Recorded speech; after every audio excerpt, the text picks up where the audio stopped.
privilege to welcome you this morning to George Washington University and the Delman Library on behalf of the Loeb Institute for Religious Freedom.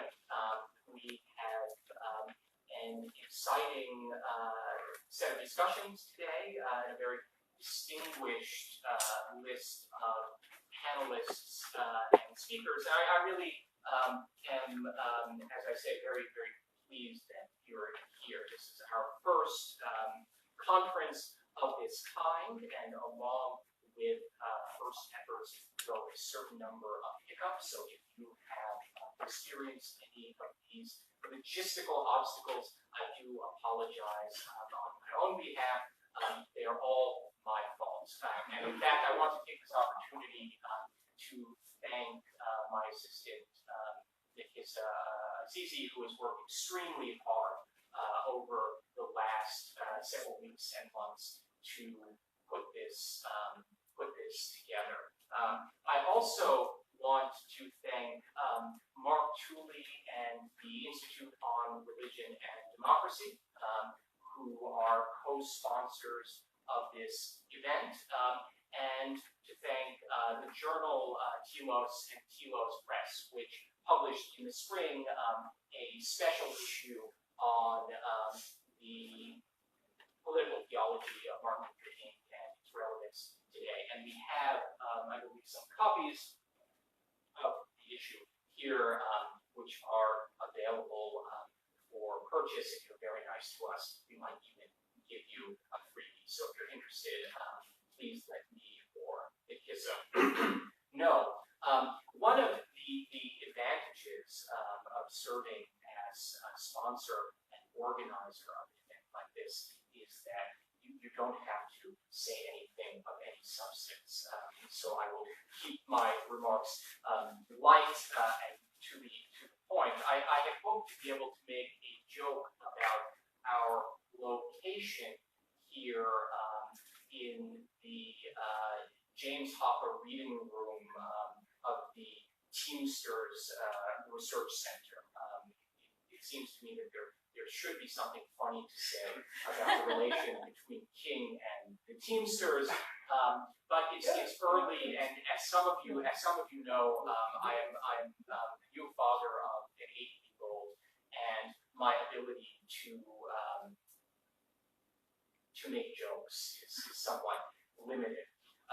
So I'll leave that opportunity hanging, as it were, for others who can contribute their wit. I do want to make just a few logistical and scheduling announcements.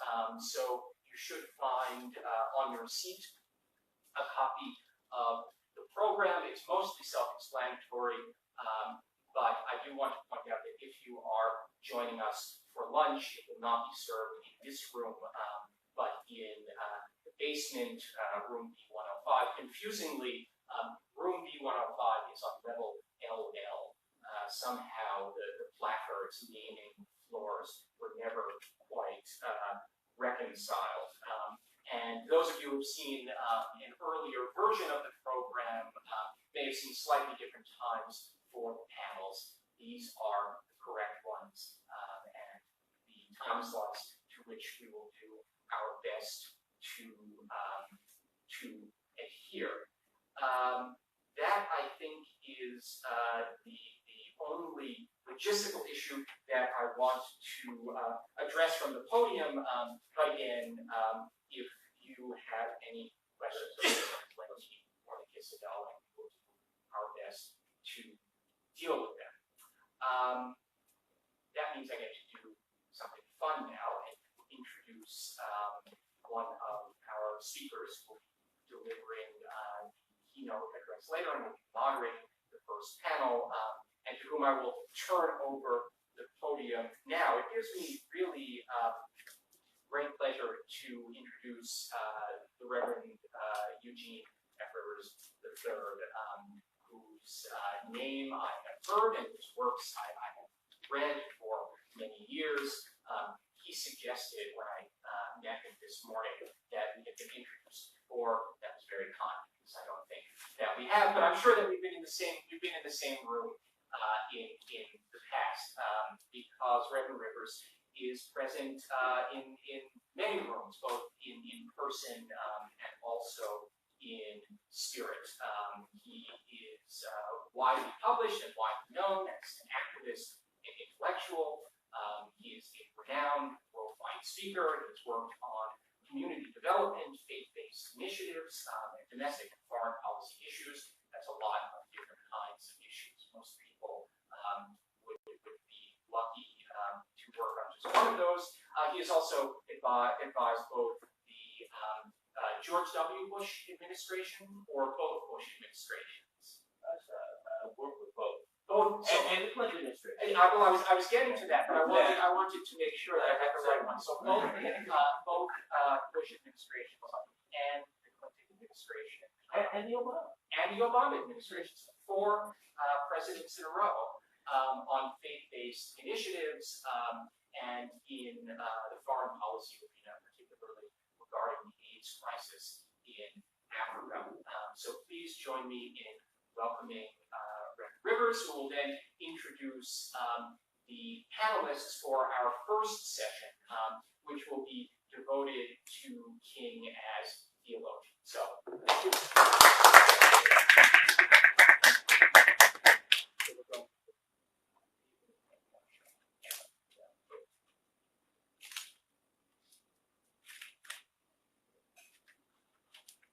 Good morning, everyone. We're going to try this again. We're going to act like we were somewhere near a church. So you don't have to shout, because that's what my crowd is, the Church of God Christ, and we're like the high-octane wing of the low church. So we'll try that again. Good morning. Good morning. I'm not asking you to shout. No. A coaching service, right?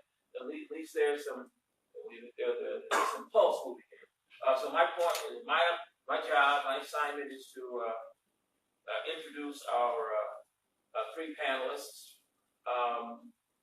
First is David G. Daniels III, who is a professor of church history, has been a professor of church history from 2003. David serves as a member of various research projects. The Religion in Urban America project, directed by Dr. Loeb Institute, and the Funding of Black Churches project, directed by Dr. Thomas Hoyt. He has served as a member of the Lay Formation and Education project, directed by Dr. Anthony Bass, and the Wesleyan Holiness project, directed by William Fulton. Is that right, David? Fulton, thank you. He has served on the advisory committee of Contextualized Urban Theological Education Enablement Program, directed by Dr. Edith Bloom. David also served as an advisor to Legacy of a Leader, a 1991 video documentary on Charles Harrison Mason. That's my founding prelate of Church of God Christ. He serves on the editorial committee of a New History of World Christianity project funded by Orbis Press. Secondly, now we have Marcia Pally, who teaches at New York University, at Fordham University, and is a regular guest professor at Humboldt University's theology faculty. Her research interests are of culture, religion, and politics, as well as culture and language. She is the author of several books in each area, the most recent being Commonwealth and Covenant, Economics, Politics, and Theologies of Relationality, nominated for a, how do I pronounce it? Broadline? Thank you. Say it again? It doesn't matter. No, actually, I'm curious, actually. That's my But German vocabulary. Gary's a winner of the Gravenmine Prize. Gravenmine Prize. We got some hot tickets. Good. Gravenmine Award. And the New Evangelicals, Expanding the Vision of the Common Good. Commonwealth and Covenant has been selected by the United Nations Committee on Education for Justice to be distributed in their materials to educators, academics, policymakers, parents, students, teacher training institutes, and curriculum developers throughout the world. And it was nominated for the Groen Meyer Award in Religion. Professor Pally has been awarded the prestigious Mercator Guest Professorship as well as research grants from the German Research Foundation, the Thyssen Foundation, and professorship grants from the German Academic Exchange Service. She was twice a fellow at the Institute for Advanced Study, Berlin, and spoke at the World Economic Forum in 2010. Let's put our hands together.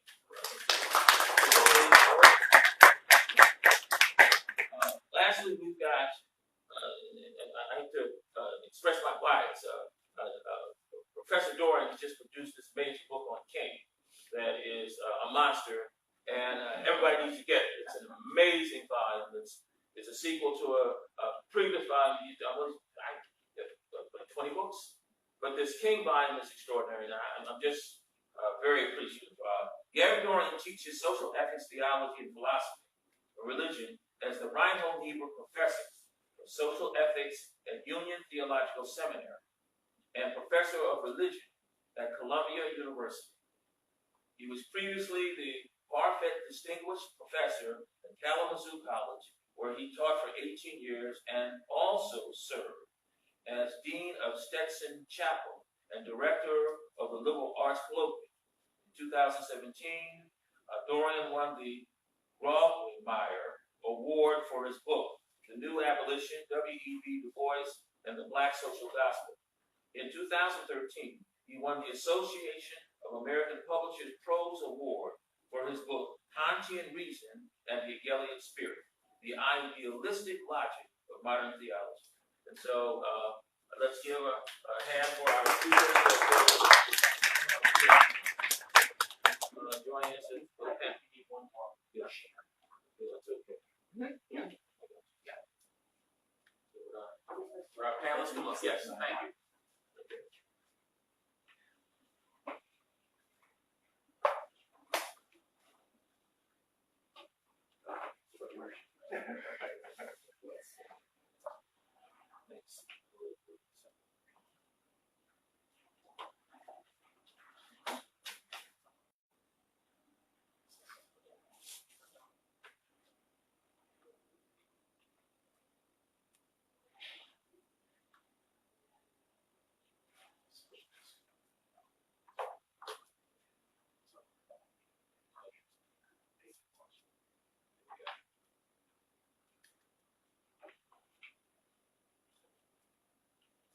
Yes, by all means.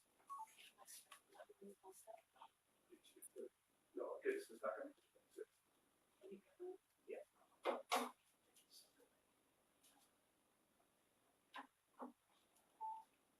Good morning. Good morning. As Reverend Rivers said, my name is David Daniels. I'm the Henry Winchester-Lewis Professor of Moral Christianity at Reformed Seminary. I had the pleasure of joining that faculty in 1987. And I tell people, obviously, I will not spend, if I leave that seminary, I will not spend my time longer anywhere else. My area is in church history, and so I approach this as a church historian. And therefore, I ask these questions, I hope, as the way a historian would ask them, trying to figure out how to talk about what King is engaging in. The title of this is a spinoff of the title of the essay I wrote for the Telos Journal, and it's called Economic Democracy of Martin Luther King. I'd like to do an introductory framing of what I think is his answer to this. So therefore, if you indulge me for a moment, then I will get there. So historically,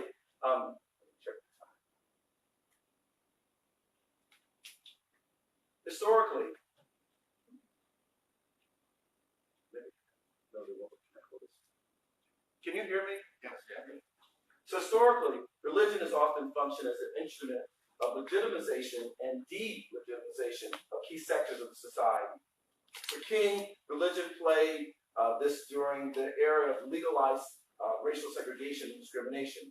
King understood the power of religion to maintain, buttress the racial order, and the power of religion to destabilize, delegitimate, and dismantle a racial order. King realized that the racial order of black subordination consisted of various sectors: the government, educational system, public accommodations, transportation, and other institutions, and the economy. How did each of these sectors replicate or reproduce the racial order of black subordination and white privilege? Did each employ the same strategies? Were each constituted by the same racial regime or logic? Were each exhibiting what could be called a theology of disgrace? So maybe then an alternative to seeing what King is wrestling with is dealing not merely with racial prejudice and discrimination, but dealing with the reproduction or replication of racial subordination and white privilege.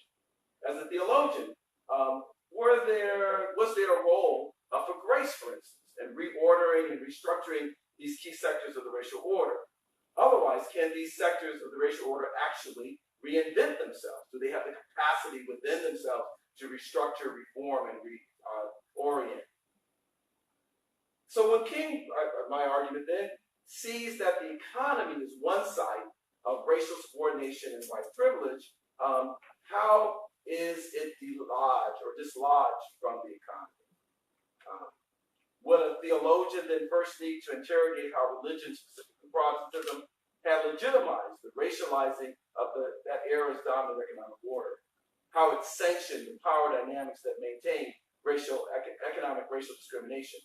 How it normalized sort of white economic privilege, and how it rationalized economic racial inequalities?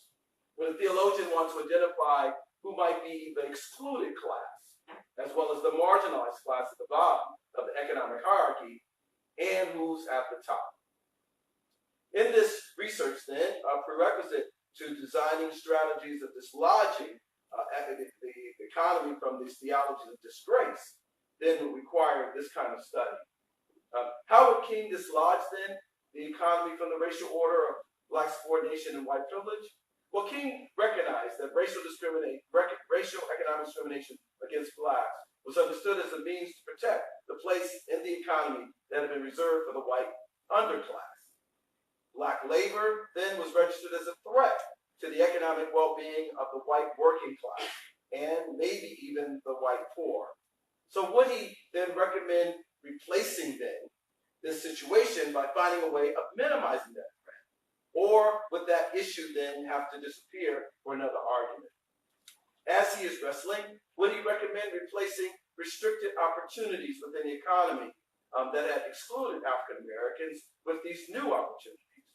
Or would he decline to recommend equal access alone, knowing that races lack equal footing in the economy, that some races had an unfair advantage? Would he argue that the inadequacy of focusing just on eradicating racial distinctions within the economy, since doing that would deny the fact that different races occupy different levels of the racial hierarchy of the economy? Only to cease and desist making racial distinctions within the economy leaves the hierarchy of the economy, the racial hierarchy of the economy in place. Rather than then simply trying to change the law, there needed to be a way of changing the economy.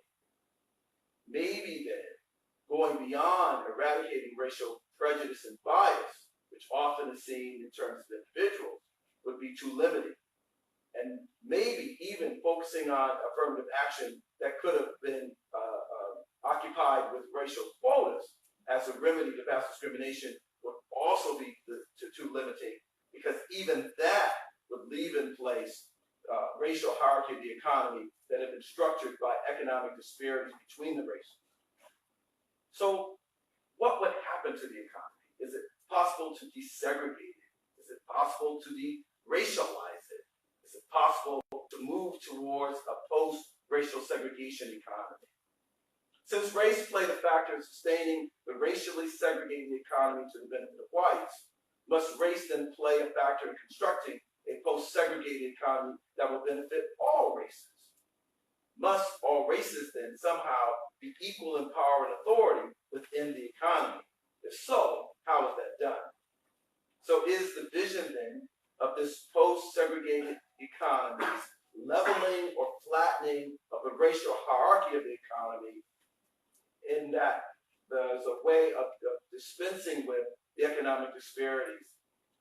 Is there a vision for that? What theology would undergird this? An egalitarian theology? Is it a theology of just economy? Is it an economy of grace? Is it an economy marked by power sharing? So for King, then, I believe, perceptively reimagines a post-racist economy. He does that by asking questions about how does power work in the economy. In some scholarship that you see, people note that King takes on economic issues somehow late in his career, and they often look up the Poor People's Campaign as the moment of his transition. But as early as 1953, even prior to his first labor union speeches, King gestured towards what he will call, by 1961, economic democracy. This gesturing in 1953 is in a sermon entitled Communism's Challenge to Christianity. In this sermon, King states that Christians, quote, must be concerned about the gulf between superfluous wealth and abject poverty, unquote. A little later, during 1956, King preached a sermon entitled Paul's Letter to American Christians. In there, he restated his concern about the gap between wealth and poverty. In this 1956 sermon, King argued for the moral use of capitalism. Regarding capitalism, he said, quote, through this economic system, you have been able to do wonders. You have become the richest nation in the world, and you have built up the greatest system of production that history has ever known. All of this is marvelous. But Americans, there's a danger that you will misuse your capitalism. I will contend that money can be the root of all evil. Unquote. So this misuse of capitalism, then, is one of the ways that we can begin to examine how we can move towards a post-segregated economy. This misuse of capitalism can also lead to tragic exploitation. This has often happened in our nation, King goes on. They tell me that 1/10 of 1% of the population controls more than 40% of the wealth. Oh, America, how often have you taken necessities from the masses to give luxuries to the classes? If you are to be a truly Christian nation, you must solve this problem. You cannot, within the framework of democracy, bring about a better, you can work within a framework of democracy to bring about a better distribution of wealth. You can use your powerful economic resources to wipe poverty from the face of the earth. God never intended for one group of people to live in superfluous, inordinate wealth, while others live in abject, deadening poverty. God intends for all of his children to have the basic necessities of life, and he has left in this universe, quote, enough and to spare, unquote. King goes on to say, for that purpose. So I call upon you to bridge the gulf between abject poverty and superfluous wealth, unquote. So in this section of the sermon, King anticipated his concept of an economic democracy. It's recommended that he notes that there is both a use and misuse of capitalism. And he obviously identifies the misuse of capitalism and that misuse must be addressed. To King, economic exploitation and disparities of wealth were misuses of capitalism rather than the necessary byproducts. Key to the moral use of capitalism was the role of democracy. As King stated, a better distribution of wealth, unquote, can be achieved within the framework of democracy. The electorate and legislators possess the power to direct the economy towards moral ends. In a sense, the moral arc of the economy was implied in the fact that God created humans to possess, quote, the basic necessities of life, unquote, and lodge within the universe the capacity for the economy to guarantee that people can secure these basic life necessities. Dr. Martin Luther King explored the topic of economic justice through his public career as a civil rights leader rather than merely in the last years of his life. Again, as early as 53 or maybe even 51, he's already gesturing towards this economic democracy. Economic democracy, then, was a key term to frame his perspective on economic justice. I wonder what would happen if economic democracy was reintroduced in our discourse today and in our public policy. Economic democracy has a just economy as its mark. It is distinguished by a living wage, adequate health care, decent housing, a solid education system. It also proved, as he would say, quote, a better demonstrated, quote, a more moral use of capitalism, unquote. Central to King's economic democracy was the need for parity between the interests of capital and labor.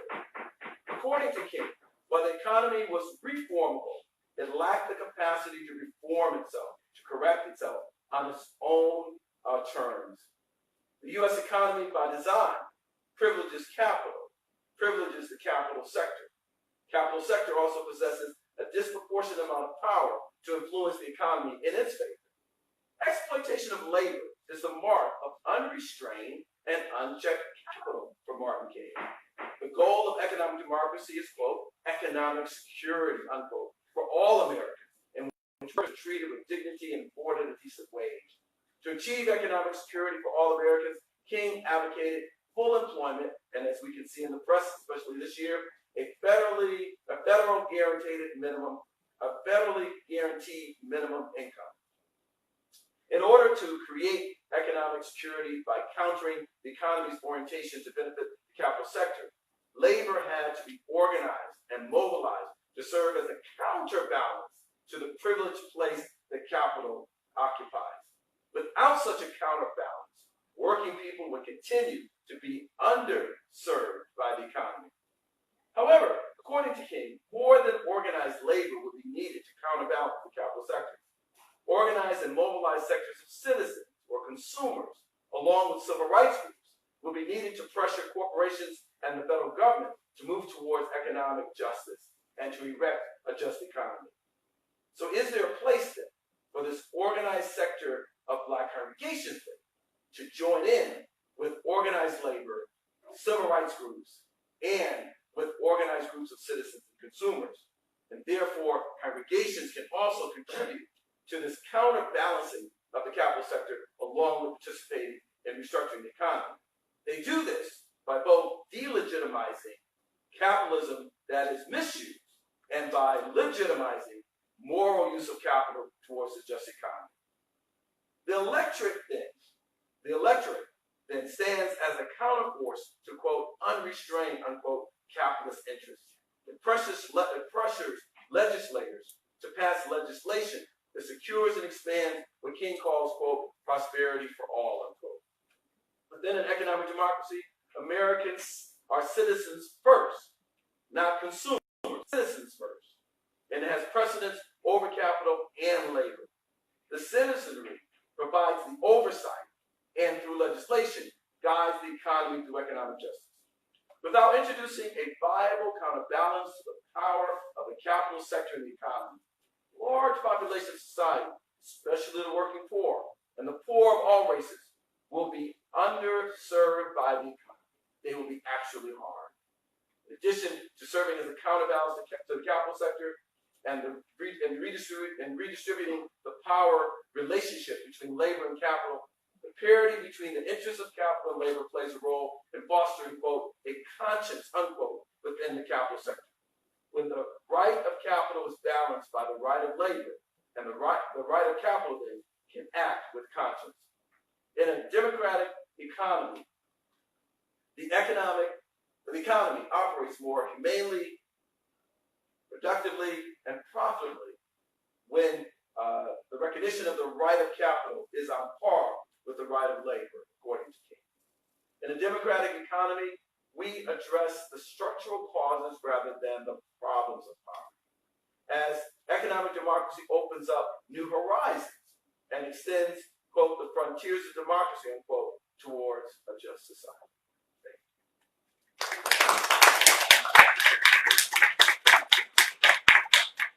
Next, we will have Mark Powell.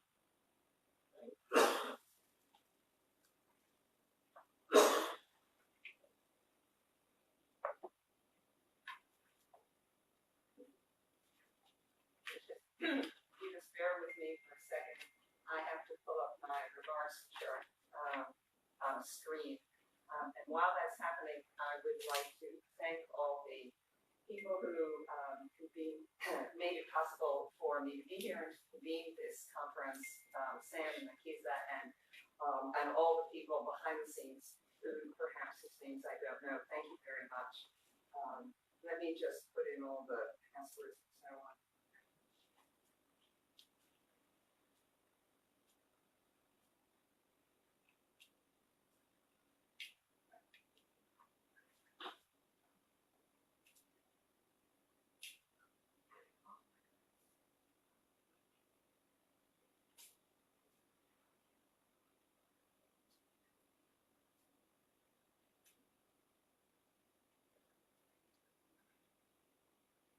Marty, just give it, this is a techie thing, just give it,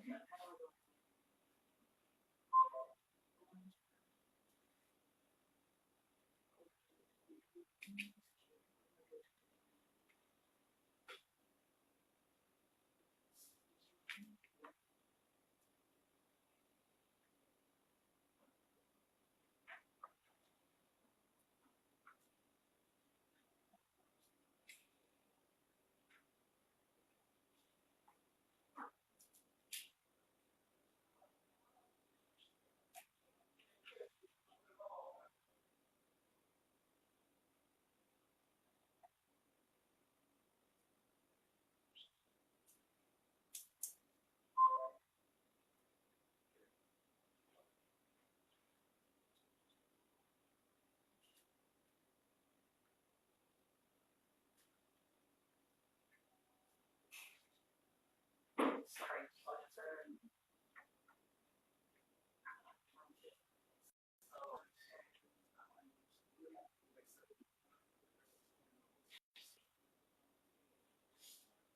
While.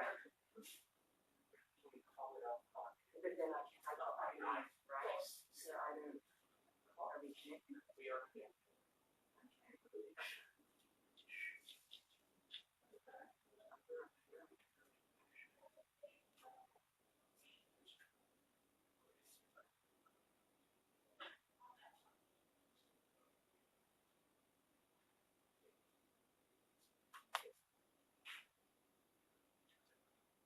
We're gonna find out.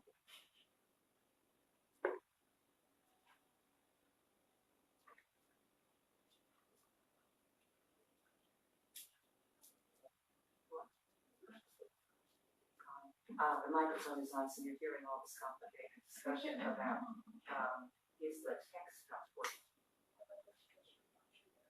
Okay, wait a minute. Here we go. Okay. Okay. Great. All right. Okay. My apologies for that. Let's wait for the scroll. Okay. So this presentation, first, thanks to David Daniels. There'll be a few echoes between the two. This presentation is about the philosophical and theological groundings of Martin Luther King Jr.'s thought, which begin with the theological pragmatists Charles Sanders Peirce and Josiah Ross, both of whom held to a social theory of learning. Ideas, Peirce wrote, tend to spread continuously and to affect certain others which stand to them in a peculiar relation of affectability. Peirce, Royce, and King are a case in point, as King's thought stood in a peculiar relation of affectability to Peirce and Royce's continually spreading theological pragmatism. I'll sketch out this affectability in which Peirce and Royce were among the resources for the personalism movement that was in turn a resource for King's thinking. Let's see. And this will be the shortest, fastest overview of Peirce and Royce that you have ever heard. And so if I leave out your personal favorite for the Peirceans and Royceans, your personal favorite part of Peirce and Royce, please forgive me. Here we go. Very briefly, Peirce proposed, contra the Cartesian deduction of ideas, idealism, and correspondence theories, that we don't really have ideas. We have beliefs, habits of thinking about the ways things occur that lead us to act in certain ways that help us to survive and flourish. Reasoned thinking begins with a hypothesis fed with facts of observation about how things happen, which we test empirically to confirm a hypothesis into a belief on which we are willing to act, reject it, or adjust it until it fits with worldly events. Peirce, who never met a neo-Lynchison he didn't like, called this process abduction, deduction, and induction, his triadic thought structure. But knowledge, he continued, in another triptych of quality, relation, and representation, is not beliefs about one thing, but about everything that makes it occur, its relation We integrate beliefs and their relations into laws or generalizations which, contra Kant, are not projection of mental categories but exist in world and are apprehended by repeated observation and hypothesis testing and belief integration. This is a social effort. Persons critical consensusism recognize that many beliefs are held acritically from acculturation, but these too may be tested for fit in world by persons who serve as checks on each other's conclusions, and so networks of knowledge are formed through the dialogic nature of mind and language. So completely was Peirce convinced of this social process. So completely was Peirce convinced of his social process that individuals, he held, are not separate selves, but on a continuum of physicality and spirituality with all phenomena and beliefs, what he called synchism. This continuum is tychistic, open to change, and what makes banal change into productive growth is agape, the moral commitment to other persons and to increasing our reasonableness by hypothesis testing and integration of knowledge. Not only do we check our hypotheses about the world, but also about God and morality, which can be tested by living out the moral life and seeing the results in world. To avoid error, this too is a social behavior. Peirce's hope was that through the shared reasoned inquiry of many believers, religious sectarianism and superstitions would be overcome, and we would form a universal church. Peirce did not think humanity was doing very well. He saw Darwinism as tychistic, chance-driven, but small random change unconnected to the species' purpose is not, Peirce held, how evolution proceeds. Worse was social Darwinism's congruence with the philosophy of greed. The gospel of Christ, Peirce wrote, says that progress comes from every individual merging his individuality in sympathy with his neighbors. On the other side, the conviction of the 19th century is that progress takes place by virtue of every individual striving for himself. This may be accurately called the gospel of greed.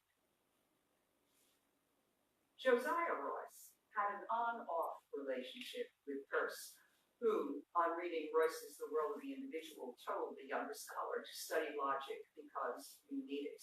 The result was a study of Peirce that accented Royce's work for the rest of his life. Like Peirce, Royce held that ideas are plans for action in world purpose. His Peircean insight was that thought is triadic and social. Experience fed hypothesis, their elaboration by deduction and testing, informed by the thoughts and testing of others, that allows us to check for our ideas, for their fit in the world, and thus moving our ideas from, quote, vagueness to clarity. Also like Peirce, Royce held that ideas are embedded not only among the ideas of others, but also in an absolute system of unity of the spirit. The absolute is that which all particulars are enfolded metaphorically, and which knows the meanings of all ideas and their interrelations. Though no human mind can know this absolute or unity, we are aware of it and strive towards it by testing our scientific and religious ideas for their effects in world. The more accurate we are, the closer our thinking comes to the structure of reality. Recognizing both the individual and the absolute, Royce held that each person is a singular expression of the divine unity, echoing both Emerson and Peirce. On one hand, we are social creatures who are acculturated by our milieu. On the other, as the higher consciousness itself is unique, each of us reflects that singularity, and too is a singular, unique person. Consistent with this notion of ideas as plans for purpose that we heard with Royce, and Royce held that we inherit genetic and cultural influences. We become ourselves, though, by developing singular purposes and working towards them. what he called loyalty to them. So we have both our singularity, though we are embedded in a world of others. As we are interdependent, and as our knowledge is a unity of ideas, we must pursue our purposes in respect of the purposes of others, and other nations, and of the entire human community. This is what Royce called loyalty to the loyalty of others. And we must forgive those who are disloyal to us. Such loyalty and forgiveness together enables humanity to move towards the spiritual unity of all. Royce saw such movement in the Christian church, and also among all who strive for loyalty towards others and towards ideas that promote the flourishing of individual purposes and the human community. Given human fallibility, Royce held that ultimately we are in need of salvation, help in understanding the unity of all. Such help comes from the unity or absolute itself. The unity or absolute that guides us to itself, to its own unity, is grace. The interconnectedness of persons, each a unique expression of an ungraspable unity, shaped King's thought and activism throughout his career. In a real sense, King wrote, all life is interrelated. All men are caught in an inescapable network of mutuality. I can never be what I ought to be until you are what you ought to be, and you can never be what you ought to be until I am what I ought to be.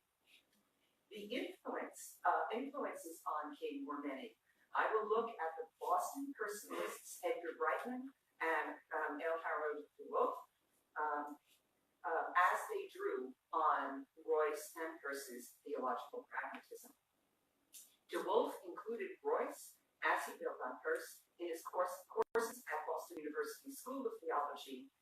De Wolf taught King in 6 classes, supervised King's dissertation, and gave the eulogy at King's funeral.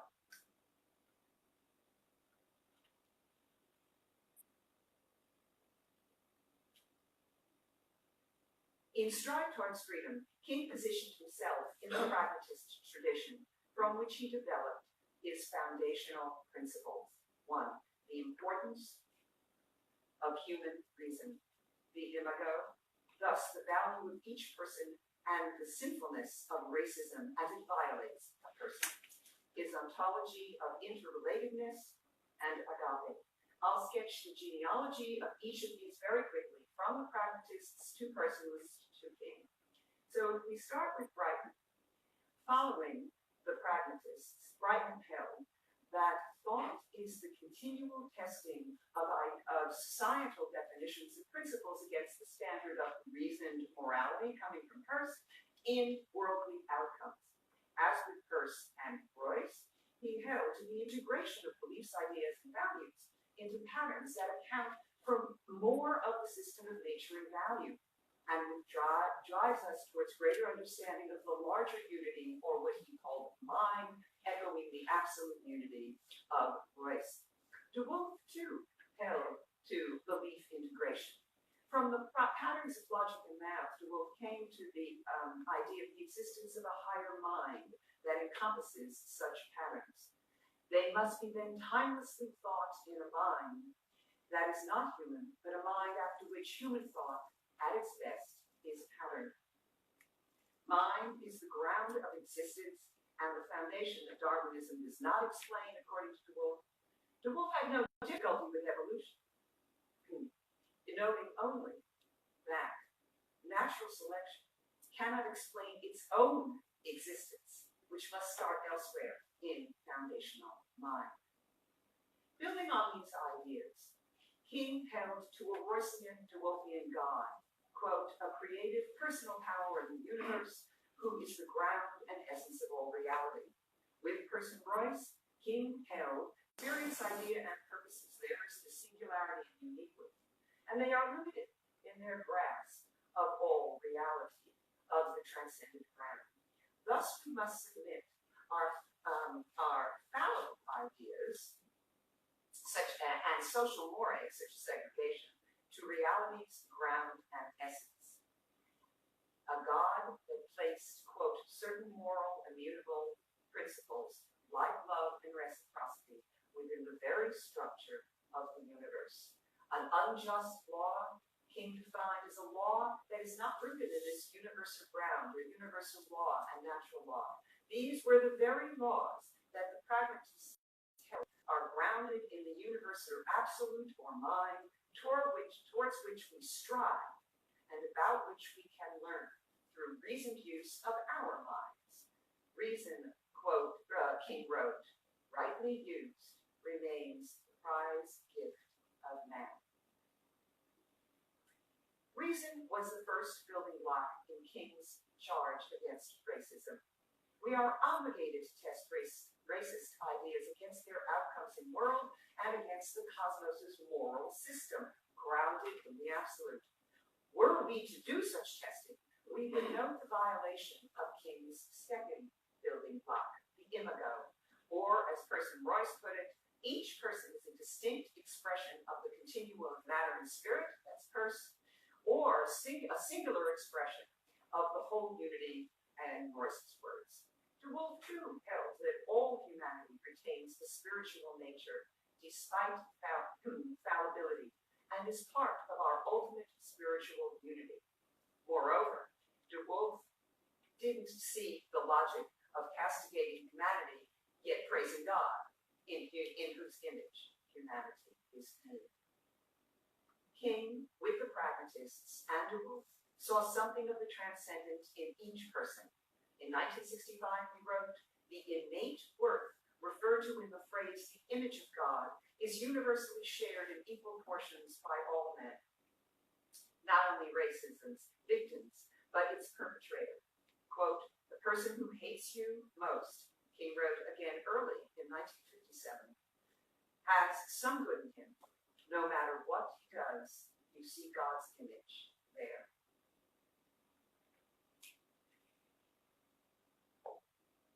On the pragmatist, personalist view, contra faith traditions focusing on individual salvation, the imago is not an individual but a social condition, the third building block in King's political theology.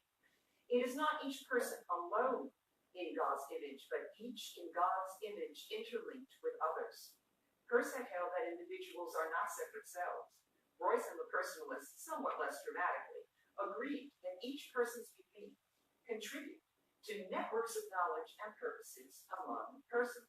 Survival and flourishing are thus a matter of persons in communities. De Woolf concurred. All persons ought, as far as possible, to cooperate with others in the production and enjoyment of shared values. In Brightman's iteration, cooperation is interaction consciously directed at the production of values, often shared values, which contribute to the welfare of the cooperators. Together, reason, imago, and persons in community is the pragmatist personalist stamp. For King, its heirs, if imago in community is the structure of reality and the ground for prohibiting any person's diminishment, and if human reason may grasp something of this, then agape is its method of fulfillment. King's fourth building block. Agape is how we tend to the imago, to the worth and flourishing of each person. Peirce had said that agape commits us to concrete reasonableness in developing beliefs and conduct towards others. Royce had spoken of loyalty to the loyalties of others. In De Woolf's similar iteration, without the uniting principle of love, no grasp of God's kingdom is possible. King similarly held that humanity, in the image of a grounding structure, divine unity and absolute, humanity has the moral capacity and reason to create what he later called the beloved community. Agape, he wrote, is love that seeks nothing in return.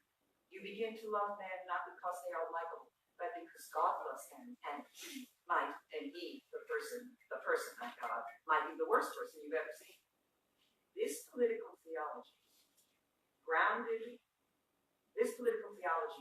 reason, the imago, and persons in agape community, supported King's popular positions and his less than popular ones, notably nonviolence, rejection of separatism, and the linking of the violation of Black people to other sorts of violation, such as our economic arrangements and the war in Vietnam.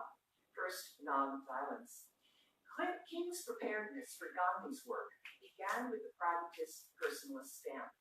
Following the imago, violence against another is violence against the transcendent.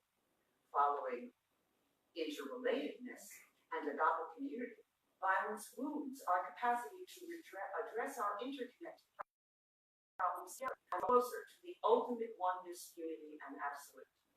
As Royce's interrelatedness had included forgiveness of others who fail in loyalty to us, King held that aggression too must be forgiven without retaliation in order to move to the spiritual oneness of all persons.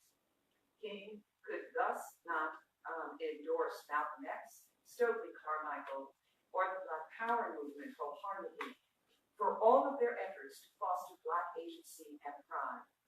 After the Birmingham church bombing that killed 4 children, King held his ground, quote, "We must not become bitter, nor must we harbor the desire to retaliate with violence. Somehow we must believe that the most misguided of them, whites, can learn to respect the dignity and the worth of all human personality." For similar reasons, King rejected Black separatism, which cost him supporters as separatism's popularity grew. King was charged with being bourgeois, a man whose movement had moved beyond him, yet his ontology of interrelatedness and beloved community required inclusivity. He maintained that injustice is colorblind, and he spoke out sharply, Coretta Scott King wrote, for all the poor in all their hues. He also went beyond the recognition of white victims, hoping that his own community would be impoverished by the exclusion of whites and non-Christians who were always on staff at the Southern Christian Leadership Conference. Consistent with his ontology of interconnectedness and agape, King increasingly linked civil rights to other justice struggles. As Peirce had noted, we are distinct, but not separate. For loyalty is acting out of from our interdependence. King understood that Black slavery and racism underpinned the abuse of poor white workers who competed against more poorly paid Blacks. His "I Have a Dream" speech was given at the 1963 Jobs and Freedom March and explicitly links civil rights and economic opportunity. He proposed that the movement's name be changed to the Poor People's Movement, and that the Southern Christian Leadership Conference turn its focus to poverty. In 1968, over the objections of Jesse Jackson and others who caught links to economics strategically unwise, King began organizing the Poor People's March, which Ralph Abernathy saw to fruition after King's assassination. King linked civil rights also to anti-colonial efforts for pragmatist, personalist reasons.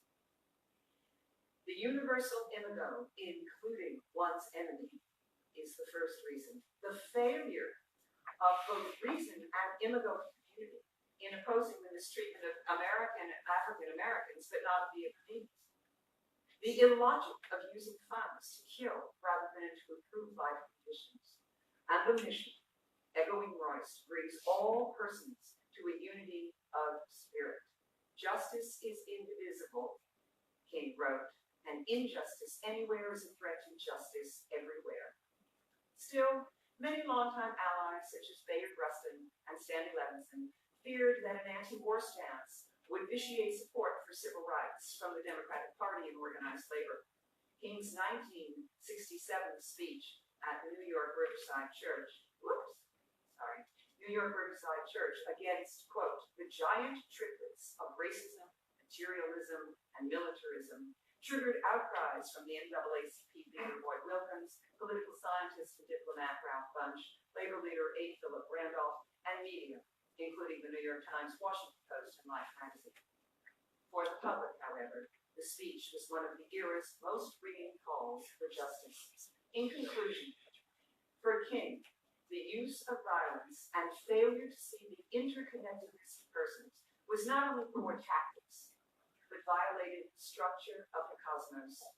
This structure was not, as William James and Kierkegaard had posited, glimpsed in a moment of extraordinary mystical experience, but evident from quotidian life and reasoned thinking, not an extra rational moment or a leap of faith, but from the daily experience of millions.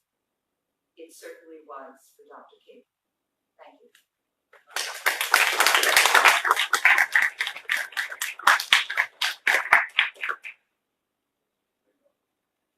All right.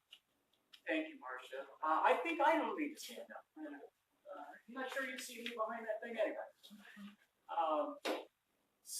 Good morning, friends. I am very grateful to Sam and to Eugene and the Loeb Institute, IRD, for this conference and this opportunity. Had I gone first, I might have talked about King and economic democracy.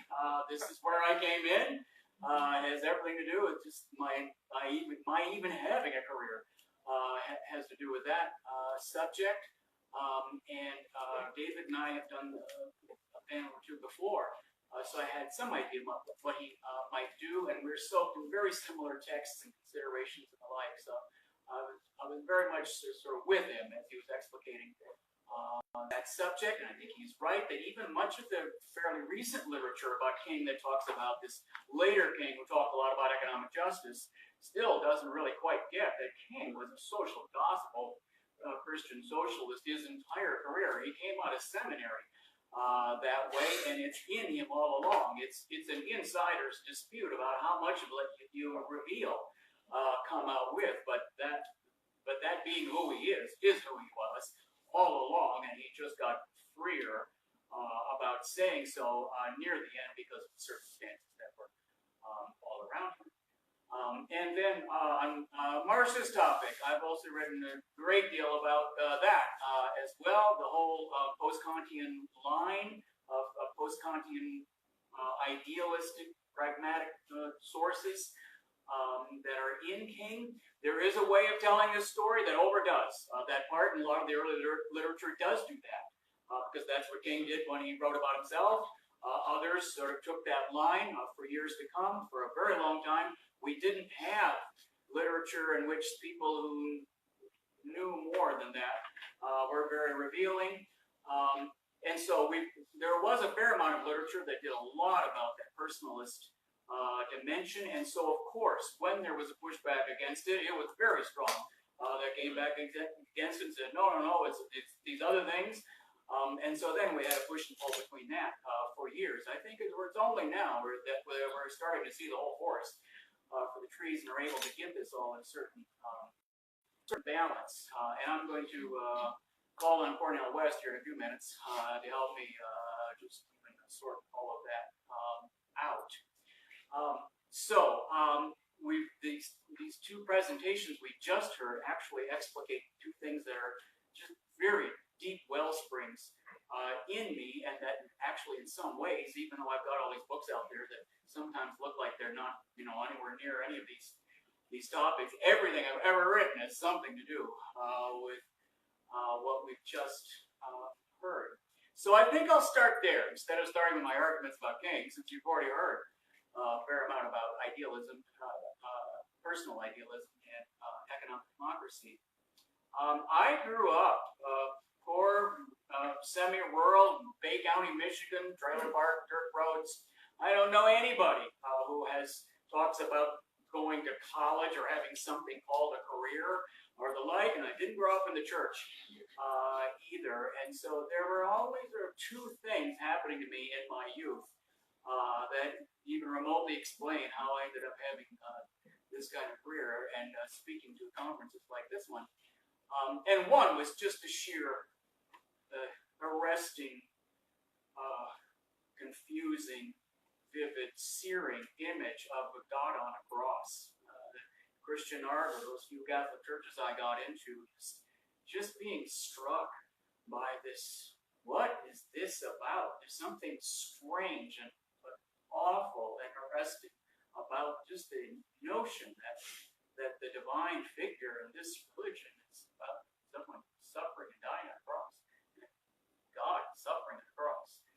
That caught me in my youth in a way that I just sort of kept coming back to. There's something in that, knowing nothing whatsoever about any version of atonement theology or the life, or how Christian doctrine talks about any of this, and didn't for a long time either. And then the other thing was just the sheer, searing, vivid, inspiring, confuting witness of Martin Luther King Jr.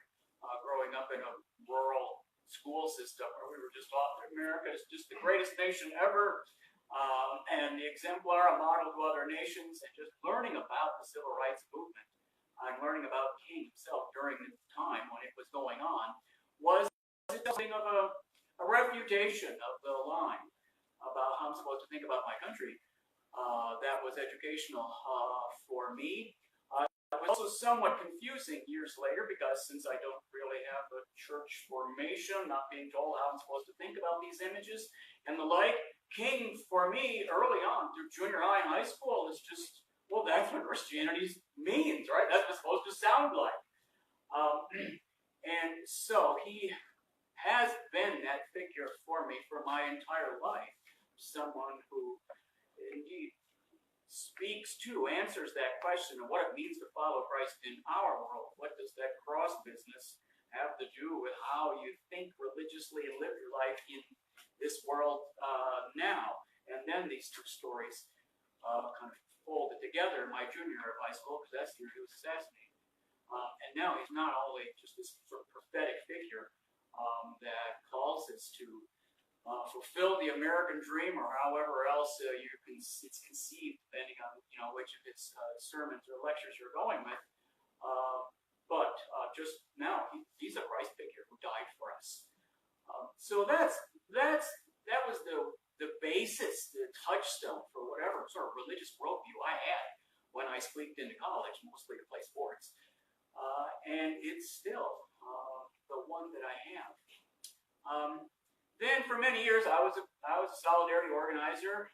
Later joined, very much later, in my 20s, joined the Episcopal Church and became an Episcopal pastor. And through all those years, I had a number of friends who knew King personally, were deeply involved in the movement. People like Michael Harrington and Vincent Harding, and a number of others.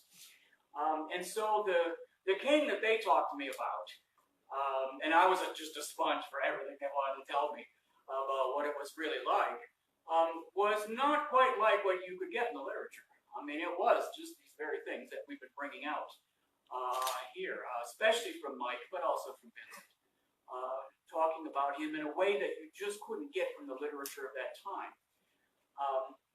Mike even, Michael Harrington, who's famous American socialist author of the Other America, organized the demonstration at the 1960 Democratic Convention in Los Angeles. Had a long sit down with King during it. That was the time, though he already knew King, when he tells a story about King revealing to him that he's not just an average kind of social gospel socialist. It's not just that kind of a squishy social democracy. He's kind of in the left wing of Christian socialism. That Harrington says, it struck me, it scared me to realize how much his worldview was so close to my own. And it frightened him because this can't get out. As much as he's happy to realize how close he and King are together in the way they look at the world, this would be a disaster for the movement. If people know how much King is liked, in fact, like these others around him, who are known to be socialists, right? But we can't let this out about King. So that's the concern for years among people like King and Harding, and also the interviews they gave. The people who wrote this early literature, which is a big part of why the early literature is really not terribly good.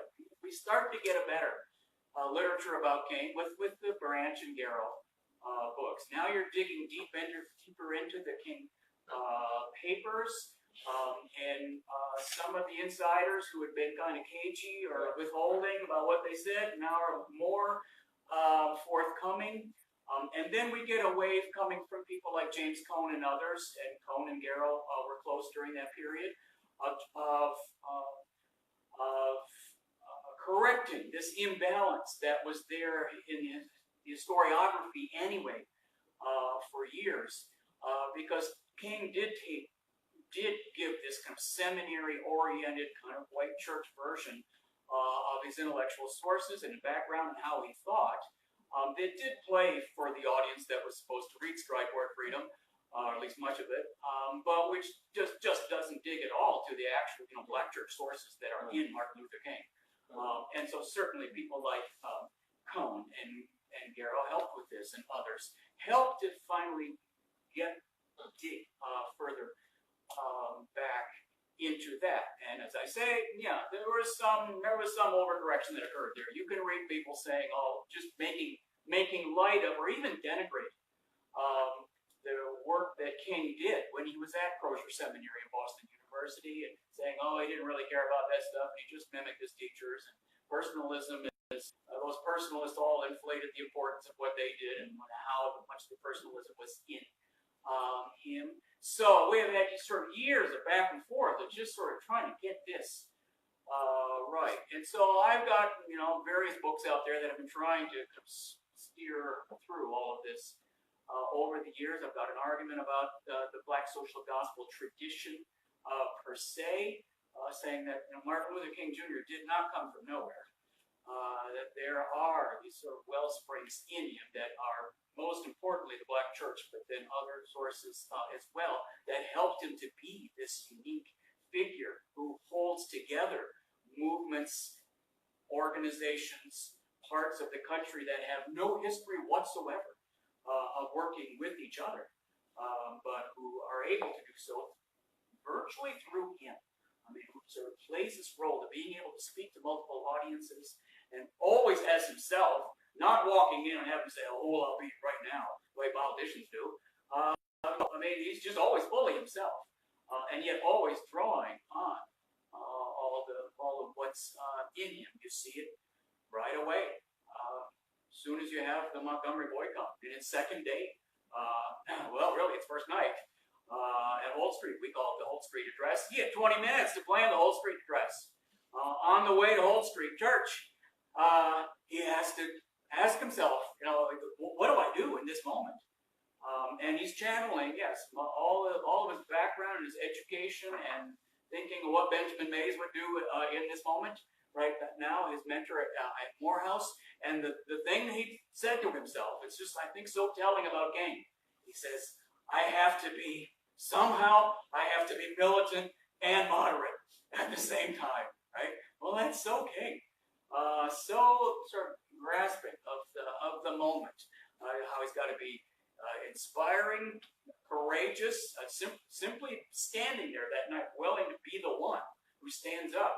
Because E.D. Nixon earlier that day has just excoriated the ministers who are not willing to stand up. King had walked in late to a meeting while Nixon is excoriating the ministers. Bunch of cowards, you're not willing to stand up, get killed.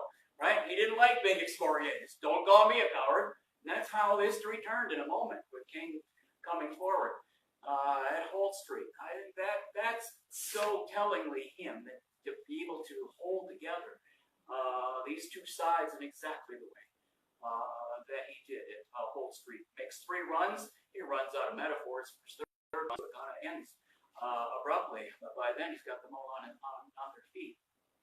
I referred to Cornel West a little while ago. Cornel says, and I think he got this exactly right. Now, this is already Cornel in transition. This is Cornel 1985, 86, the time of the Garrow biography, time when Cone is writing Martin and Malcolm in America. When people like Cornel and James Cone are having second thoughts about how they've been talking about this for the past 15 years, right? Because Martin Luther King was problematic for black liberation theology. It's especially when you're in a time, as we were then, when we got kind of white liberal idealization of King that makes King just very problematic for liberation theology. And so you can see Cone and Cornell and others, saying fairly deprecatory or just kind of mildly patronizing things about King, as they did for years. Then the later 80s, they begin to have this kind of turn, where they're really rediscovering, reclaiming the aspects of King that have already sort of been called out here. And of course, that goes with the time when you're also reclaiming the Black church elements that are in King. Cornell, when he wrote a piece that was first given at a conference here in D.C., in a book that's now called We Shall Overcome, he laid this argument out that I think is exactly right. There are really four well springs of King. In order of importance, one, it's Black church Christianity. It's the thing most deeply in him. Daddy King himself is a type of social gospeler, not published, but nonetheless, the key things are there. And then the second layer is indeed that sort of white church liberal Protestant Boston personalist theology that he got at Crozier and at BU, and that is deeply in him, that he emphasized when he wrote Stride Toward Freedom. And then the other thing that he, of course, played up in Stride Toward Freedom was the Gandhian nonviolence tradition that took more work for King himself. When King told this story, it's not quite accurate about the way he told this story. It's like he was already there full bloom. This is what takes work, because he wasn't soaked in Gandhian nonviolence philosophy or strategy when he started all this. He's getting instruction from Rustin and Smiley and people like that who really know how this goes. So that takes a while for it to really sink in with him, and then for him to be able to theologize it in the way that he so brilliantly did. And then the fourth piece is American civil religion. It's that argument of King's about the American racial contract being a betrayal from the beginning, and yet the seeds of a better America are there in the American proposition. That this country is founded an idea that immediately betrayed Black Americans through its original sin, but which can be redeemed, and so it becomes a redemption story about how you redeem American civil religion. Cornell says that's in there too. It certainly is, although it became problematic for King, and he did refer to it much less in these later years, but now he's emphasizing economic justice, and he does sympathize with the Black Power movement. He fully understands why there's a Black Power movement in his time. In fact, there's a lot of Black Power analysis in his last book. Where do we go from here? It's just, there's also some, reasons why he's not fully on board with it, and can see what's coming from it. It's going to be something that will resonate today, because today we call this Afro-pessimism, right? That sort of loss of hope, of just feeling that there's just no version of that American civil religion story that we can even bear to tell anymore, because this country is just such a reputation of it. All right, there's just two things I want to say about that Cornell rendering, and then I'll finish here. One is that I think Cornell did get it exactly right. However, in doing so, what he explicated basically my argument that came out in these two books about the Black social gospel, because those four things actually perfectly define what the Black social gospel was and is. And it didn't start with King. There's a long trail of witnesses that take you to it. And when I wrote The New Abolition, I've got a 4-track scheme about all that goes in this. And then one of them is going to take you to Martin Luther King. And the more narrow line that narrows out to King is through people like Mordecai Johnson and Benjamin Mays and Howard Thurman and J. Pius Barber. And so King ends up epitomizing this line of the Black social gospel, which is we have all this literature about the white social gospel, and I'm not denigrating that, because the white social gospel is just the greatest surge for social justice activism ever to come out of white churches in this country. But it's just ridiculous that most of shelves and shelves of books about that, and precious little even naming the Black social gospel as a tradition, as an ongoing tradition. That's the best part of the social gospel that's in with this white social gospel, but also distinct from it, that has a legacy that is greatest story we have in this country. So everything that goes with this subject has something to do with just the very sources that are in King. And lastly, I do need to say that the other thing with regard to this fourfold scheme is that there was less of that civil religion argument in King near the end, because I think he is very attuned to the trends, to what's going on in his time, and he's got enough anger. I mean, Martin Luther King was more angry and radical in 1961 than he was in 60, much more of both in 65 than he was in 1960, and much more of both at the end than ever. Near the end, he is more radical than anybody around him. He had to drag them to Chicago. He had to drag them into the poor people's. He didn't have a single person around him. Even Bevel didn't want to go to the poor people's movement. They're all against it. And he doesn't claim to know that he has the political angles figured. Maybe they're right about how, you make a mess in Washington, that's not going to help us with a housing bill. That's not going to help us get, an guaranteed annual income. I mean, people like Levison and Rustin and all those folks, some of whom I knew personally, they can make a case for the political angles that maybe is stronger than one King can make. But by the time he is who he was at the end, that is deeply exhausted, but just drawing from the deepest wellspring he's got to try to just continue to inspire hope in a seemingly hopeless situation. What he knows for sure is just who he needs to be with. And that's what we're seeing. All right.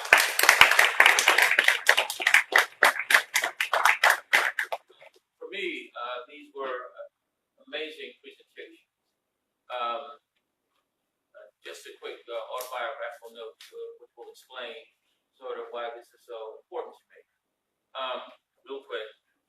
I was 13 when the 6th Street Baptist Church bombed. The Sunday that they murdered those 4 girls. The next day, I'm from Philadelphia, came up under Frank Rizzo. So I have a whole different kind of worldview. I'm more on the black side of things, right? We all marched our junior high school. 4 girls in church, my people, 3 generations, they've been black church people, middle class, educators. And I began to see in 63, things were coming apart. Because the way the bombings played, in the North, where as a kid, as a child, the images of those girls, for especially young black males, it hit so hard. I'm 17, 4 days away from my 18th birthday when King is assassinated. And I was raised in a black Pentecostal church, but the level of alienation just objectively from the events. You murdered 4 girls in Sunday school in church. I had been raised in Chicago at the time that Emmett Till is murdered, and they buried him in an open casket with his skull completely, crushed. It was just inconceivable. And I was sort of on the Panther sympathetic, right? I stayed in my black Pentecostal church in North Philly because I wasn't going to tangle with Frank Rizzo because that was not a good career move, right? And what you've done in these presentations is answer some questions that have now, that because there weren't answers, have stalled the political discourse on the black left. I've just picked up the Du Bois book when it came out, and I have to say this, and I'm not trying to simply hype my man. Gary's 2 volumes are absolutely essential for how we begin a discourse about moving beyond this unbelievable crisis. It's a political crisis, because Gary says something very powerful. A lot of the United States crises are in part related to the intellectuals never managed to get the history right.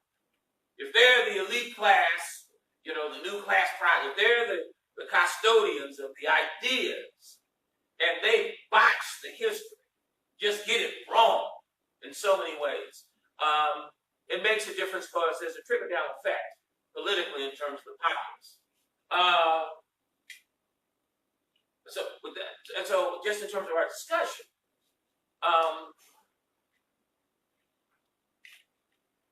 from the 3 of you, I'd like to get your sense of. I just reread your discussion of Cornell and his Gramscian analysis of King as the organic intellectual, and that the whole riff you just done, right? How do we begin, given the analysis presented, to think this through in a way that starts small, because Montgomery's small, all the places small, and had the American Political Science Review in 1950 said, been questioned, where will the next major political event take place? I'm sure geniuses like Arthur Schlesinger obviously wouldn't have now come up with Montgomery, Alabama, right? Or the APSR, or the American Economic Association. And I thought that, in fact, I literally went back once in a library, and I said to myself, let me go back to 1950, the quarterly edition of APSR, to see what the hot idea is. And as you can imagine, there was absolutely nothing. Those geniuses had no clue. And I was always fascinated by Montgomery, Alabama. Who'd have thunk it, right? That'd be this revolutionary movement. So today, at 2 levels, I'm asking the question. There is sort of the intellectual question, because you've done a brilliant job, and Marcia, thank you for this smile. I need to get a copy of this. Where do we go? How do we begin to frame the discussion? And because I'm concerned, I told Gary, look, I'm getting a bunch of these books. I'm working with a bunch of black and white college students. I've got some stuff I'm going to do in the jail, because you always have a handful of jailhouse black intellectuals, right? And you always, in every jail I've been in, but you got some jailhouse brothers who make up words, but they read a lot, right? And I'm going to get copies of the book, because you help us get by the impasse, and your discussion about these with Garrow and Branch, and providing some new insights, because we were sort of stuck. Garrow and Branch were the go-to line. Yes, David. So I want to ask, so what I'm wondering now is whether we've done a disservice by saying racism is one thing, as opposed to what I was proposing to do sectors. Racism in the economy, racism for public transportation, racism for within the government, and therefore they're not the same, because what he might be calling for in the economy, he's not necessarily calling for within the busing situations. And so maybe we're already there, or maybe it's the next step in the conversation, that we not really just divide up between institutional racism and prejudice and whatever, but we realize that race functions, or racism functions differently according to the sector that it's in and his solution to that sector. The other thing I want to relate to that is that the Montgomery is seen as concerned about where blacks can sit. But part of the campaign was also to hire black bus drivers. That gets lost when we focus on where people are sitting. as opposed to saying there's also even then an economic component. And then the third thing I hope that can happen is if we can have a discussion of how, for me, how economic democracy relates to religious freedom. And how that's not something tangential, but that as religion can both legitimize and delegitimize certain kinds of social orders, that's connected with religious freedom, but we often miss that dual role of religion when we speak, at least my understanding when I hear it, we speak of religious freedom. So I don't know. Well, I certainly agree, because racism is structural, not just personal. It does have in all these ways, and it's just everywhere. And this issue, goes to the earliest SCLC, just how it's even going to be organized. You got Ella Baker and Stanley Levison and Byron Rustin, who are committed to a view about this that is not widely shared, right? I mean, they believe that the number one problem for African Americans in the North is capitalism, and the South, that's a different struggle in the South, and so therefore we need to sort of keep these two things separate, even within the SCLC, the way it talks about this. Now that is a controversial analysis. Not everybody went down for that. In fact, everybody surrounding King and SCLC doesn't like the influence of these three old lefties on King and how he's, they are hooking him up to, and just how we're even talking about this. So this is an issue from the very beginning of the SCLC, and I think King is good about this. He does recognize there's something we can speak to. We don't all have to agree about, although it probably does matter what we think, about it. And it's certainly the case, as you're suggesting, David. This is why then they hit a wall after Montgomery for several years. Is because all those southern mayors and city councils, they got with this real quickly, realized that busing is just such a distinctive issue that an effective boycott could be organized about that, just because of the way it affects people's lives and who's sort of hooked up to it. But if we just sort of take that off the table and rearrange the the seating arrangements, then what would be next? What would work like that in order to instigate protest wildfire? Because that's the whole point of the SCLC, is to instigate wildfire going, right? And the answer was nothing worked like that afterwards. And so then you go through several years of King talking a lot about Gandhian disruption without doing any, because partly he's scared to death of getting people killed, knowing what that's going to mean. And he has to go to India to even try to, imagine it, get advice. And it is so hard. And in the meantime, we've got this issue about now what would it take next? Montgomery is a thunderbolt from heaven. It's something happening that no one didn't cause. I mean, there was preparation for it. Joanne Robinson, the Women's Council, all those folks, Nixon, they were ready to happen if lightning struck. And so then it did happen. They, once lightning struck, there they were. And so something happened. But it's not something you can totally gin up, and that does go. I mean, we'll get there. But this has to do with today, right now. Folks thinking strategically about this very problem. That you got, yes, there's work that has to be done in order to be able to respond to a moment, and yet there is this kind of lightning striking aspect we call divine grace or the Holy Spirit. That, is just got to be there, because you can't just gin it up. Much you would say. Well, you asked what we a little bit how we can draw from all of this for today, and I think one of the key points here is this: I'm uncomfortable with binaries or trinaries, such as personalism on King, socialism on King, Black Church on King, or quadraries, personalism, socialism, Black Church, and Gandhi, right? As though somehow one had to choose among them. One is right, the others aren't so right, and I think that one of the important lessons we've learned from King is his ability not to fall prey to these binaries, trinaries, quadraries, but to think as the pragmatist suggests. So that's why I was going back not to only the personalists, but to Royce and Peirce, of the integration of ideas, and that the human community together works to check each other and to grow our ideas. And I think that this was true not only because he learned this in school, but it was part of his life. He was an idea synthesizer rather than a compartmentalizer. And this idea of reason, imagom community, agape, and also the socialist piece, the Black church piece, the Gandhi piece all together. I think the practice of this is what we can learn from today. In political organizing, we run in exactly what Gary criticized the history for doing, and you criticized the history for doing.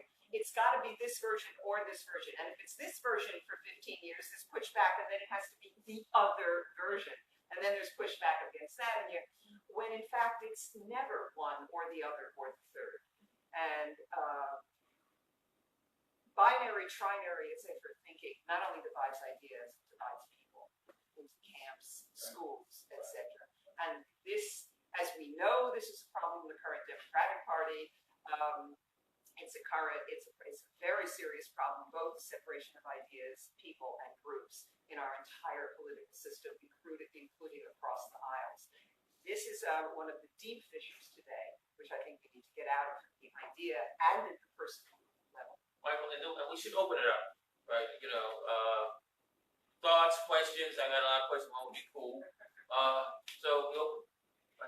So first of all, I want to thank all of the panelists for their remarks. And it's always nice when the first speakers say things that we can then return to and continue to discuss throughout the day.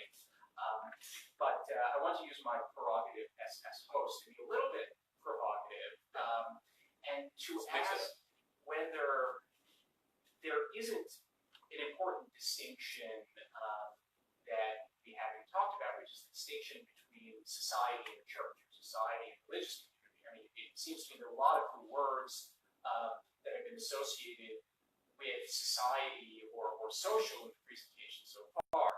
Values, agape, entering some kind of collective striving for divine, or the absolute, or God, could also be said of a church or religious community. So to invoke another name that I think will come up later, Reinhold Niebuhr, and his criticism of the social gospel, isn't there a danger in being too synthetic and not appreciating the distinction between what a society or a political community can reasonably do and aspire to, and what a church or religious community can reasonably do? This is exactly, thank you, wonderful question. And it's exactly what is important about the social gospel. It's what marks it off. Social gospel is the argument that the church has a social mission to transform the structures of society in the direction of something called social justice. Right? There are three parts of that sentence. None of that language even exists before 1880, but it does come with social consciousness and conventional sociology and the like. And it is the argument that once you've discovered there is such a thing as social structure, you do have to think about salvation differently than you did before. It can't just be come to Jesus or that sort of revival or personal religion way of thinking about the sphere of the church and the like, because those ministers who founded the social gospel, they took it when they were accused of not caring about poor and vulnerable people. In the age of the Gilded Age and the rise of corporate capitalism and the rise of trade unions and the Jim Crow regime, in which you've got a rampage of lynching going on, when these two well springs of the social gospel are starting up, and I do mean the two well springs are an economic justice critique, a response to capitalism, and new abolitionism. In both cases, when they are told, there's just no evidence that the church actually cares about poor, struggling, hurting, oppressed people. Those social gospel founders, they knew it was true.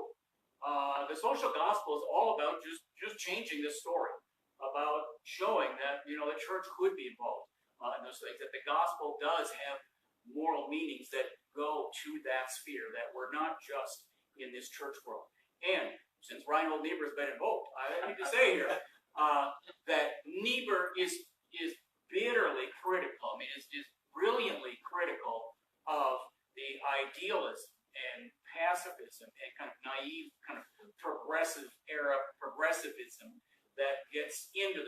gospel.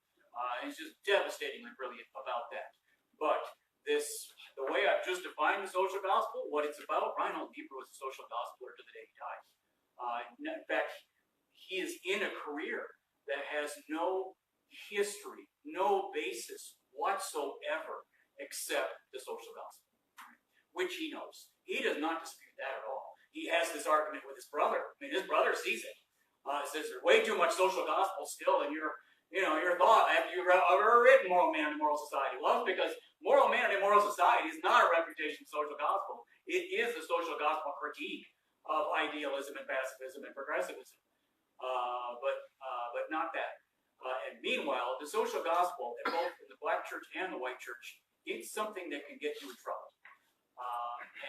You have this contention within the churches over this very issue. How far could it go? Because there is danger, just as you're saying, there is this danger in it, that it can end up becoming just something that's merely politicized. Right. And then all you really hear is the politics. And of course, that did happen as well. But my New Abolition book, I only had one person in that book among the black social gospel founders who did not have a struggle with his own church over the social gospel. And that's Walters, because he is Amy Zion, and they just loved him, right? It was like, okay, we'll celebrate you the way Alexander Walters came along. All the others have got to struggle with their denomination because the social gospel sounds like it's getting too political here.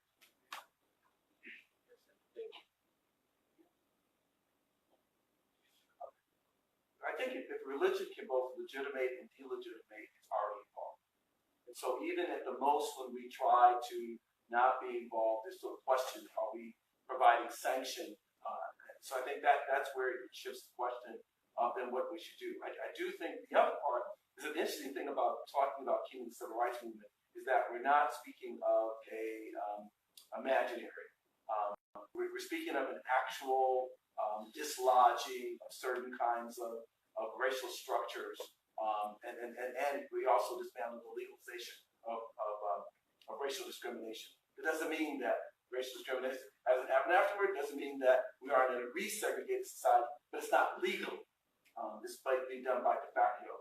So it's like, do we just resign ourselves to the situation, or does the church try to figure out how we move forward in a way?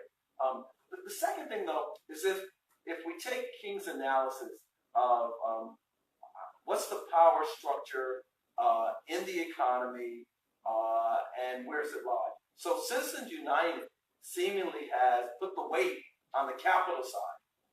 And with a diminishing labor movement, labor is less organized.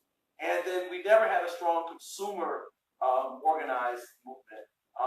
And then, at least in my understanding, he wasn't asking for the churches to organize to also be or religion to organize to be a separate kind of balance. So seemingly that we're in a strange situation in light of what he was calling for, and so who has the power in the economy, and not only to advocate for legislators, but also to try to have an agenda or project and to put a counterweight to what he saw as capital having too much power. Yes. So thank you for your question. But I don't want to get stuck in the binary between synthesis and distinctiveness, right? That's another problem. It's rather than being able to think these together, sort of have both on your screen at the same time. Because in fact, that is the way I believe the cosmos is organized. But it's also the way Royce and Peirce saw and King saw and here I'm going to say it the way I said it in Commonwealth and Covenant. Of course we are distinct individuals, but we become our distinct selves through our layers of interaction with nexes of communities. And this is a King idea, and this is a pragmatist idea, and it's a religious idea. It's starting with covenant, and we see it as well in the perichoresis idea in the Trinity. But the idea that we don't have either distinction or synthesis, and we don't have the individual or community or communities. These things are on the screen at the same time, and we need to do our work keeping them on the screen at the same time. so that we don't get in these the position where we're forced to emphasize one over the other or choose one is right, and these generational pushbacks against each other. Regarding Niebuhr, I'm with Gary. To critique something is not to disconnect from it. And Niebuhr gave an important critique, especially for the time in which he was writing, and writing a kind of thin optimism that he saw in certain churches. But that's not to disconnect from the social gospel or from many principles inherent in the social gospel. So let's keep all the individual, the distinction, and so on the screen, saying and investigate the relationships with community, nexes, and so on. Sir. Hi, Josh Mitchell. I'm immensely thankful for what you're saying. I've learned a tremendous amount. I come at this as come at the question mark looking rather late as a theorist who does read. So let me ask the very question. One way of thinking about, political theory asks the question, what's the relationship between state, economy, and society? And a liberal, capital L liberal, is going to say, well, the state's really important, but the lion's share of the work has to be done at the mediating institutions of society. And Reverend Rivers, I'm fixed on your question, so what do we do now? Moving on. And one liberal response would be that one of the things we've done wrong is that we've recognized that the problem exists at the level of society, everyday society. And instead of heeding the liberal understanding that the state cannot replace society, what we've attempted to do is do that. In fact, instead of the state being a supplement to the institutions of society, it's become a substitute for it. And so the really hard work of conciliation has now been taken out of the hands of everyday individuals. And we're trying to solve this problem through politics and through economic policy. And I completely agree that you can't just say it's a theological issue. But I think the question that stands before us right now is, do we have courage to go back to deal with these problems at least at the level of the face-to-face, as opposed to making them political and economic problems that can be addressed at policy level? Let me take a shot at that just real quick, because that's see, my analysis on the ground over the last 40 years, one, thinking about these questions and going through all the left analysis, all your fancy left-wing theory journals, theory in society, politics, all of that, right? So you look at that, you look at your traditional liberal stuff. See, for me, my sort of observations, and part of the reason I'm so thrilled, because we need to have about 100 of these conversations around the country, because the country is in a, but I don't have to say that. For the Black community, over the next 20 years, the only game left is Black church. There's a maladaptive thing from the storefront Black church in North Philly that's going to serve maybe 20 people, because there's nothing else.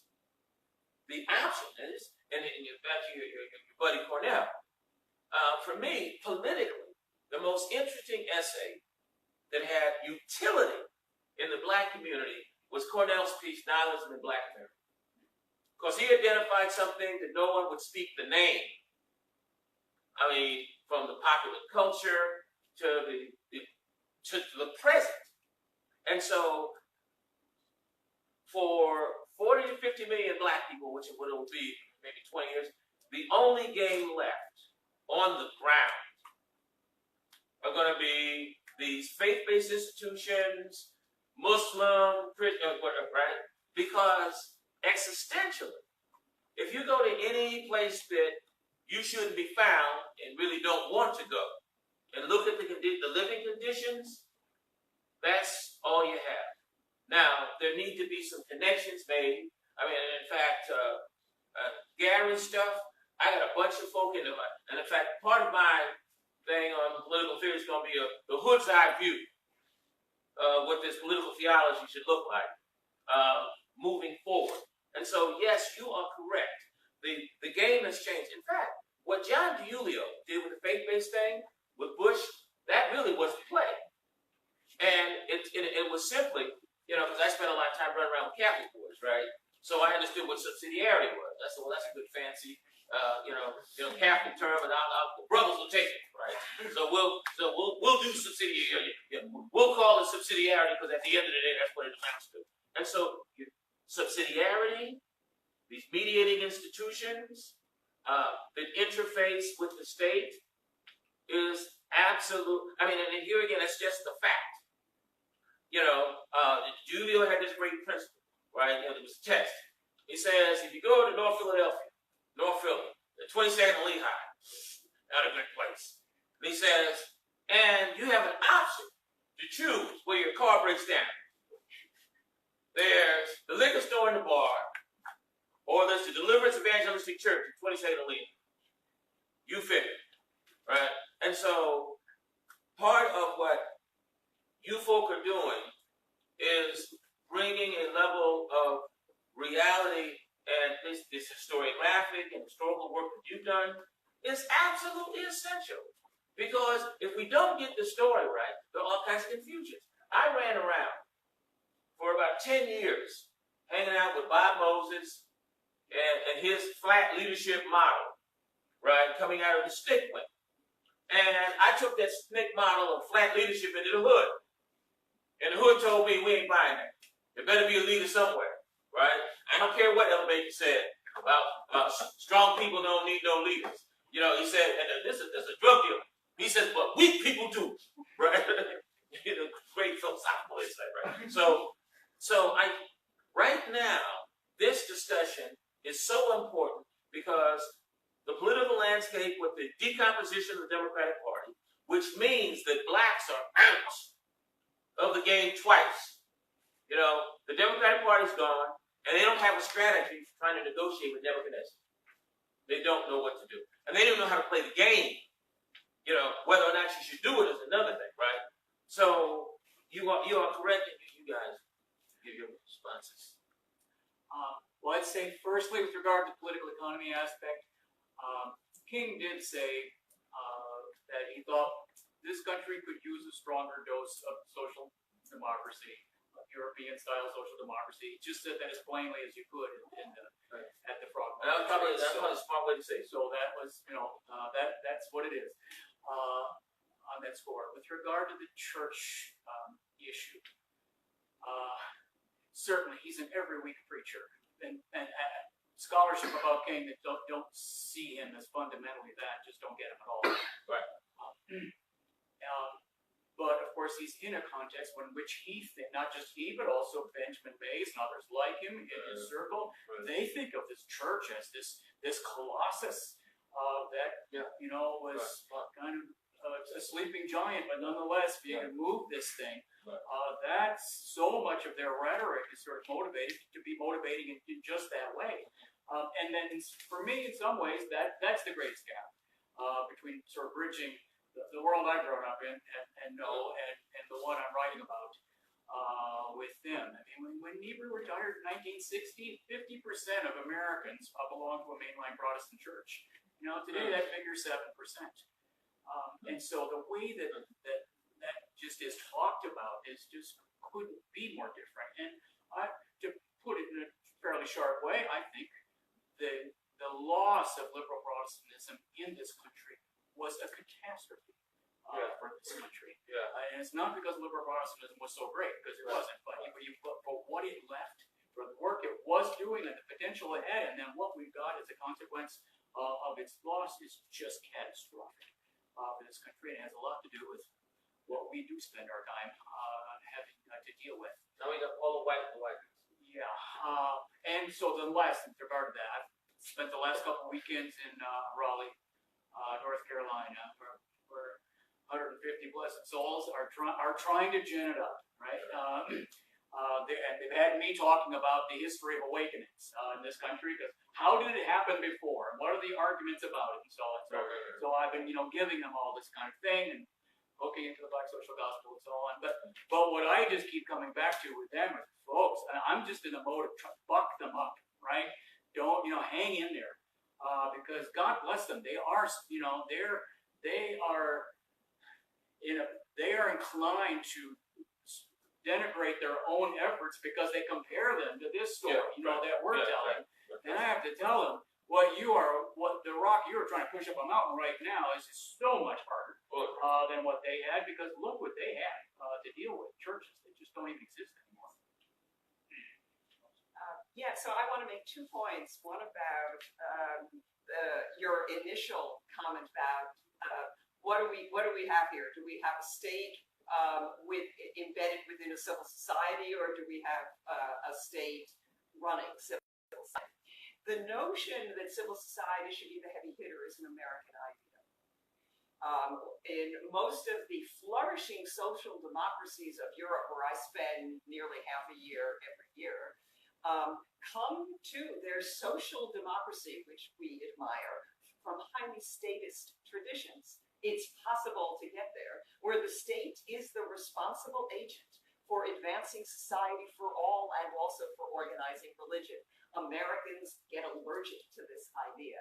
And I'm not suggesting for a minute that we adopt it, because we come out of different traditions for the last 500 years, Adam, right?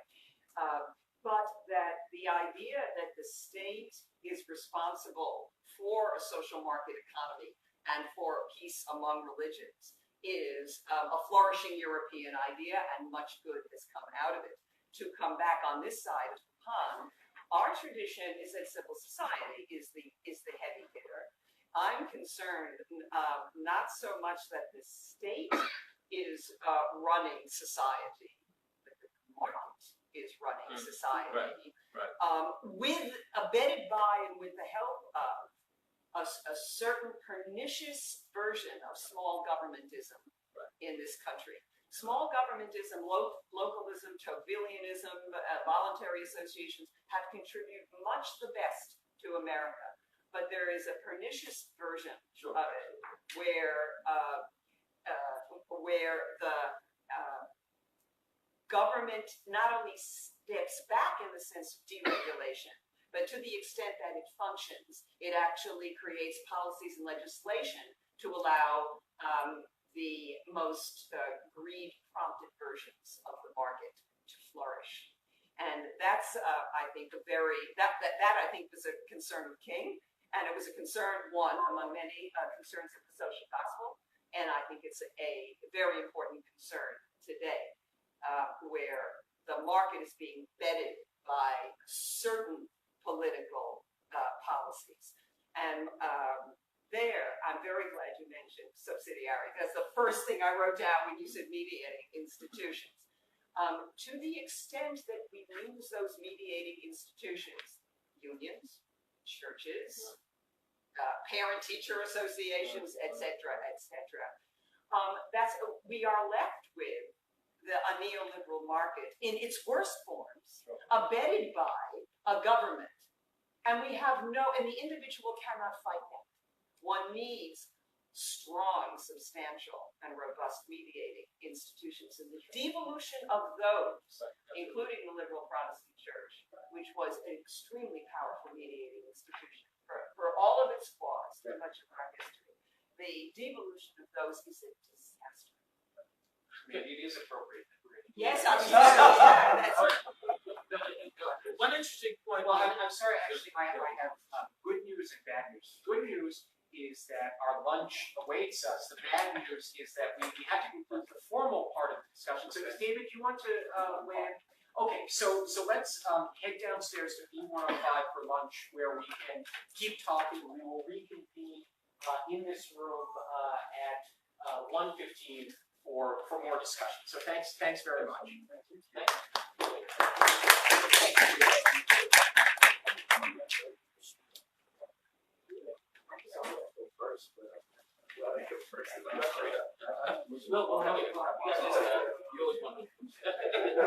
He's a preacher.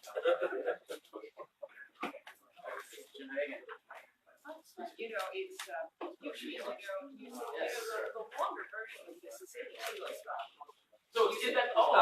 Did I?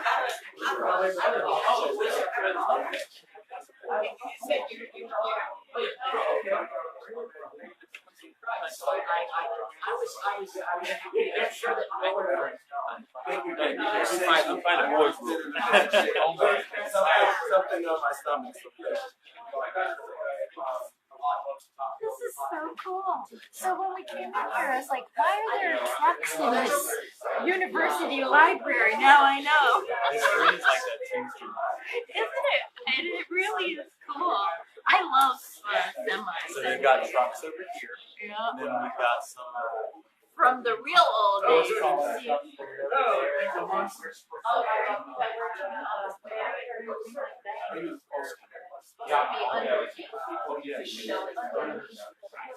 Well, I mean, Did you stop it? Or it might be. Thank you.